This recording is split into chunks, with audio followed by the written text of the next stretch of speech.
નમસ્કાર વિદ્યાર્થી મિત્રો, સ્વાગત છે તમારું તમારી પોતાની યુટ્યુબ ચેનલ માય ક્લાસમાં. આજે આપણે ભણીશું ધોરણ 9 વિષય હિન્દીમાં પાઠ 2 ન્યાય મંત્રી, જેમના લેખક છે શ્રી સુદર્શન. ચલો વિદ્યાર્થી મિત્રો, વિભાગ એ છે એ ગદ્ય આધારિત છે. પ્રશ્ન નંબર 1 જુઓ, સાચો વિકલ્પ શોધી અને સામે આપણે ખાલી જગ્યામાં એનો જવાબ લખીશું. પહેલો, कुछ करके दिखाना कैसा है, तो એમાં લખો બી कठिन. બીજું, कुछ दिनों के बाद शिशुपाल के घर कौन आया, तो एमा लखो बी सिपाही. तीजू, सम्राट ने शिशुपाल को क्या पहना दी, तो एमा लखो बी अंगूठी. चौथुं, क्या देखकर सम्राट को छोड़ दिया जाए, तो एमा लखो ए चेतावनी. અને પાંચમું, सम्राट ने गदगद कंठ से न्याय मंत्री से क्या कहा, तो एमा लखो डी आपने मेरी आंखें खोल दी. चलो विद्यार्थी मित्रों, હવે છે પ્રશ્ન નંબર 2. सही वाक्यांश चुनकर विधान पूर्ण कीजिए. पहले जो शिशुपाल की नींद उड़ गई क्योंकि एक पहरेदार की हत्या हो गई थी, एमा लखो ब. बीजू, राजा को ईश्वर ही दंड दे सकता है क्योंकि, एमा लखो शास्त्रों ने उसे ईश्वर का रूप माना था, एमा पण आवशे ब. त्रीजू, महाराज यह राजमुद्रा वापस ले ले क्योंकि, एमा लखो मैं यह बोझ उठा न सकूंगा, एमा आवशे अ. અને ચોથું, अवसर मिले तो दिखा दूं कि मंत्री कैसा होता है, तो एमा आवशे अ. दूसरे एक क्षण सम्राट के हाथों में हथकड़ी पड़ गई, एमा आवशे अ. छठुं, यह मेरा सौभाग्य है, अतिथि के चरणों से यह घर पवित्र हो जाएगा, एमा आवशे ब. और सातवां, दरबार में निस्तब्धता छा गई क्योंकि, एमा लखो राजा के अपराधी होने का पता चला था, एमा आवशे ब. चलो विद्यार्थी मित्रों, हवे छे खाली जग्या पूरो. पहली खाली जग्या में लखो हथकड़ी, बीजी में लखो ईश्वर, त्रीजी में लखो राजमुद्रा, चौथी में लखो चेतावनी और पांचमी में लखो न्याय. हवे प्रश्न नंबर 4 है, एक एक वाक्य में उत्तर दीजिए. पहलो, शिशुपाल किस अवसर की तलाश में था, तो लखो शिशुपाल सच्चा न्याय कैसा होता है यह दिखाने की तलाश में था. बीजो, शिशुपाल ने अपने घर का दरवाजा क्यों खोल दिया, तो लखो एक अतिथि को शाम के अंधेरे में आश्रय के लिए आया देखकर शिशुपाल ने अपने घर का दरवाजा खोल दिया. त्रीजो, न्याय के विषय में शिशुपाल के क्या विचार थे, लखो शिशुपाल मानता था कि न्याय ऐसा हो कि कोई अन्याय और अपराध करने का साहस न कर सके. चलो पछी लखो चौथुं, परदेशी कौन था, उसने दूसरे दिन क्या किया, तो लखो परदेशी स्वयं सम्राट अशोक था. उसने दूसरे दिन सुबह उठकर परदेशी ने शिशुपाल को धन्यवाद लेकर उससे विदा ली.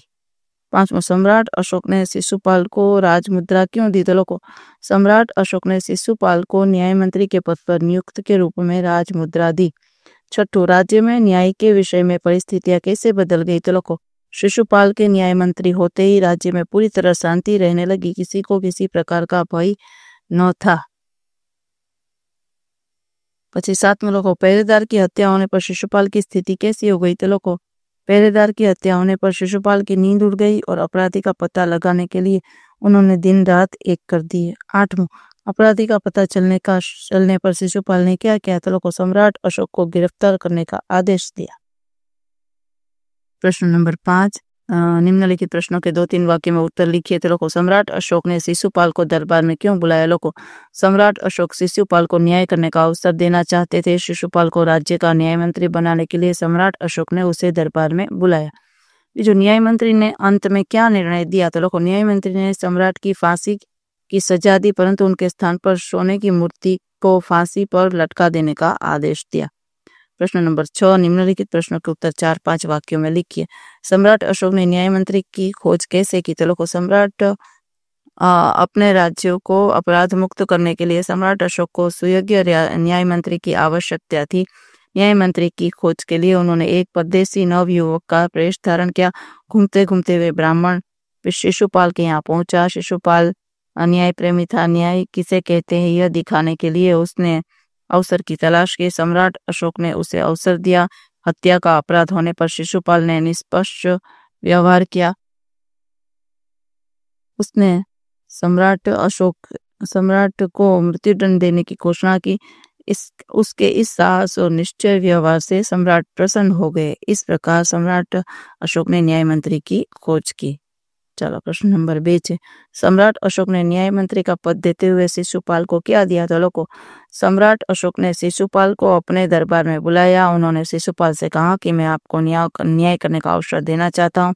शिशुपाल भी इस अवसर पर के लिए तैयार हो गई। यह जानकर सम्राट ने उन्हें न्याय मंत्री बनाया और पहचानने के लिए उसे राजमुद्रा दी। तीजू, सम्राट अशोक क्यों गदगद हो गए? तो लोगों, सम्राट अशोक ने शिशुपाल को न्याय का असली सच दिखाने का अवसर दिया था। उन्होंने देखा कि शिशुपाल न्याय की कसौटी पर खड़ा हत्यारे सम्राट के प्रति उसने जरा भी नरम रूप नहीं अपनाया।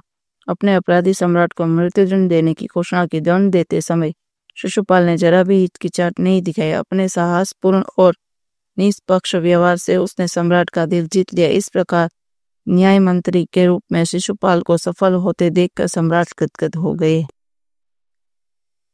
न्याय मंत्री ने अपराधी सम्राट के जीवन की रक्षा किस प्रकार की? तो सम्राट अशोक ने एक राजकर्मचारी की हत्या की थी। इस अपराध के लिए न्याय मंत्री ने उन्हें मृत्युदंड देने की घोषणा की, परंतु अपराधी और कोई नहीं, स्वयं सम्राट थे। शास्त्रों में राजा को ईश्वर रूप माना गया था, इसलिए उसे केवल ईश्वर ही दंड दे सकता है। न्याय मंत्री ने सम्राट की जगह उनकी सोने की मूर्ति को फांसी पर लटका दिया। इस प्रकार न्याय मंत्री ने अपराधी सम्राट के जीवन की रक्षा की। 5वां, न्याय मंत्री निरुत्तर क्यों हो गए? तो लोगों, शिशुपाल न्याय मंत्री की कसौटी पर खड़े उतरे थे। सम्राट अशोक ऐसे व्यक्ति को पाकर गदगद हो गए। लोगों ने भी शिशुपाल का न्याय सुनकर जय जयकार की, परंतु शिशुपाल को लगा कि न्याय मंत्री की यह जिम्मेदारी उनसे नहीं संभाली जाएगी। उन्हें सम्राट के राजमुद्रा वापस लेने की प्रार्थना की, परंतु अशोक ने कहा कि उन्होंने अपने न्यायपूर्ण व्यवहार से उनकी आंखें खोल दी है। यह जिम्मेदारी उनके सिवाय कोई और नहीं उठा सकता। सम्राट अशोक के इस आग्रह को देखकर न्याय मंत्री निरुत्तर हो गए। ચાલો વિદ્યાર્થી મિત્રો, હવે શું છે, ગદ્યાંશ એટલે કે ફકરો ધ્યાનપૂર્વક વાંચો અને પ્રશ્નોના જવાબ આપો। જો ફકરો ધ્યાનથી વાંચી જાઓ, એના પ્રશ્નના જવાબ આપણે લખીશું। પેલું, न्याय मंत्री का निर्णय सुनकर किसका सिर झुक गया? तो लोगों, न्याय मंत्री का निर्णय सुनकर सम्राट अशोक का सिर झुक गया। बीजू, सम्राट अशोक की सोने की मूर्ति लेकर कौन उपस्थित हो गया? लोगों, एक कर्मचारी सम्राट अशोक की सोने की मूर्ति लेकर उपस्थित हो गया। त्रीजू, सम्राट अशोक ने किसका साहस प्रशंसनीय कहा है? तो लोगों, न्याय मंत्री के साहस को प्रशंसनीय कहा है। चलो विद्यार्थी मित्रों, હવે વિભાગ 2 ચાલુ કરીશું। व्याकरण आधारित છે। पहलो प्रश्न है, निम्नलिखित मुहावरों के लिए उपयुक्त विकल्प का चयन कीजिए और वाक्य में प्रयोग कीजिए। पहलू है डंका बजाना, तेमा आवशे असुप्रसिद्ध होना। तो वाक्य बनाओ, नए पुलिस कमिश्नर ने कुछ ही दिनों में अपनी कर्तव्य निष्ठा का डंका बजा दिया। पछी बीजू है सहम जाना, तेमा लखो बी भयभीत हो जाना। तो लखो वाक्य, अपने घर पुलिस को आई देखकर मैं सहम गया। तीजू, रात दिन एक करना। तो लखो कड़ी मेहनत करना को परीक्षा में सफल होने के लिए उसने रात दिन एक कर दिए। चौथो, गदगद होना। तो लखो भाव विभोर होना। वाक्य लखो, बेटे को प्रथम पुरस्कार मिलने पर पिता का हृदय गदगद हो गया। चलो प्रश्न नंबर 2, विरोधी शब्द। पेलो लखो परदेसी, तो के स्वदेशी। आदर, तो के अनादर। अपराधी, तो के निरपराधी। सुप्रबंध, तो के कुप्रबंध। गिरफ्तार, तो के रिहा। स्वीकार, तो के अस्वीकार। आरंभ, तो के अंत। उदंड, तो के विनम्र। तीजू, निम्नलिखित शब्दों के पर्यायवाची शब्द। अवस्था, तो के दशा। सुगम, तो के सरल। अतिथि, तो के मेहमान। उदंड, तो के अविवेकी। कठिन, तो के मुश्किल। हैरान, तो के चकित। निस्तब्धता, तो के शांति। निरुत्तर, तो के खामोश। चलो हवे निम्नलिखित शब्दों के सही शब्द लिखिए। जिस पर मुकदमा चल रहा हो, तेमा आवशे क अभियुक्त। शासन की निशानी, तेमा आवशे अ राजमुद्रा। तीजू, अच्छी व्यवस्था, तेमा लखो क सुप्रबंध। चौथो, किसी के पास रखी दूसरे की वस्तु, तो एमा लखो क वर्तिका। चलो उपसर्ग पहचान कर लिखिए। अतिथि, तो अ प्लस तिथि। स्वागत, सु प्लस आगत। निष्पक्ष, निस प्लस पक्ष। खुश नसीबी, खुश प्लस नसीबी। 5वां, समुचित, तो सम प्लस उचित। 6ठो, सु प्लस प्रसिद्ध। 7वां, प्र प्लस सिद्ध।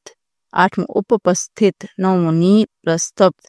10वां, पर प्लस नी एक आगळ पाछळ थई गयुं छे विद्यार्थी मित्रों। 9वां लखो पर प्लस देश और 10वां नी प्लस स्तब्ध। 11वां वी प्लस नम्र और 12वां नी प्लस भय। हवे प्रत्यय पहचान कर लिखिए। 6ठो प्रश्न है, पहलामां लखो अपराध प्लस ई और बीजामां पहरा प्लस दार। ત્રીજામાં નિષ્પક્ષ પ્લસ તા, શિશુ પ્લસ પાલ, ખુશનસીબ પ્લસ ઈ, અવિવેક પ્લસ ઈ, પ્રશંસા પ્લસ ઈ. હવે કર્તૃવાચક સંજ્ઞા પહેચાની. સમ્રાટને પહેરેદાર કો મારને કા કારણ બતાયા, તેમાં લખો પહેરેદાર. પછી બીજામાં આવશે સેવક, ત્રીજામાં આવશે નિર્ણાયક, ચોથામાં આવશે પ્રાર્થી, પાંચમામાં આવશે મૂર્તિકા. 8મો પ્રશ્ન જો વિશેષણ શબ્દ પહેચાન કર લીખીએ. પહેલામાં આવશે અપરાધી, બીજામાં આવશે આંતરિક, ત્રીજામાં આવશે અપ્રશંસનીય, ચોથામાં નિર્ભય અને પાંચમામાં નરમ. ચાલો વિદ્યાર્થી મિત્રો, આજના વિડીયો લેક્ચરમાં આટલું જ. જો તમને આ વિડીયો ગમ્યો તો લાઇક કરશો, તમારા મિત્રો સાથે શેર કરશો અને મારી ચેનલને સબસ્ક્રાઈબ પણ કરશો. આવજો.